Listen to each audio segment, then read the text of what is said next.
Hi, I'm Ben Mankiewicz. Welcome to Turner Classic Movies. As I've been throughout this month, I'm joined right now by Pixar Academy Award winner John Lasseter. You probably never tire of hearing that. He's the director of Toy Story 1 and 2, also the upcoming release Cars. John, thank you so much for doing this. It's been great this month. All month, John has been helping me introduce a festival of films by another Academy Award-winning animator, Japan's Hayao Miyazaki. And we're going to close out our festival with a pair of films that Miyazaki executive produced but did not direct. We begin with Only Yesterday from 1991. It's the story of a 27-year-old woman reminiscing about her childhood as she questions where she is in her life as an adult.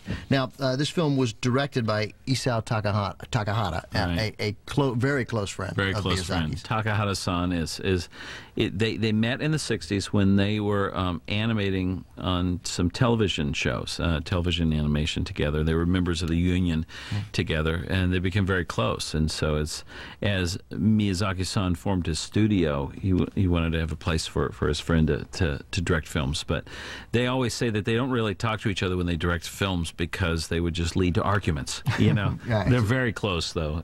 Yeah, I suspect that both these guys, as accomplished as they are, particularly Miyazaki, that they're probably pretty stubborn when it comes to these kind of films. They're both fantastic artists. Yeah.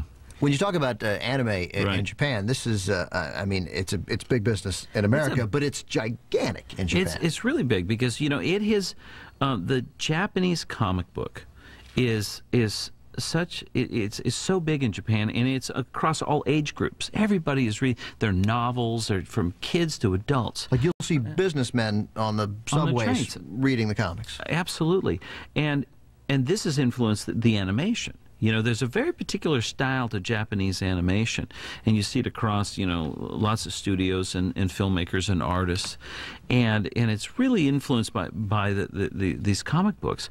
And what's fascinating is when you think about how many animated films comes out in the United States every year, and it's been growing, which is exciting for me. It's like 10 times as much in Japan. They love animation. There's a lot of primetime animated TV shows as well as feature films. And what's interesting is I've learned this from our films being released over in Japan, is that the Japanese audience, they love sequels. They do.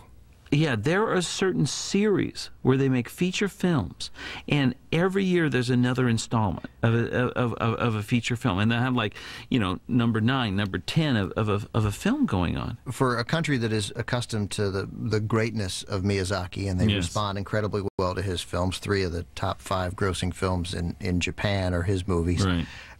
How do they respond to the 3D animation that you guys do at Pixar? You know, what's interesting is that my friend Miyazaki-san really helped out. He loves our films. Right. He loves the characters, he loves the stories, and, you know, he really helped out. He kept telling everybody, these are great films to watch. And when Miyazaki-san says these are great films to watch, people watch them. And and that's why, you know, I have a debt of gratitude towards Miyazaki-san and that studio over there in Tokyo, Studio Ghibli. It's an amazing place, and his films, both directed by him and directed by Takahata-san, they're so unique.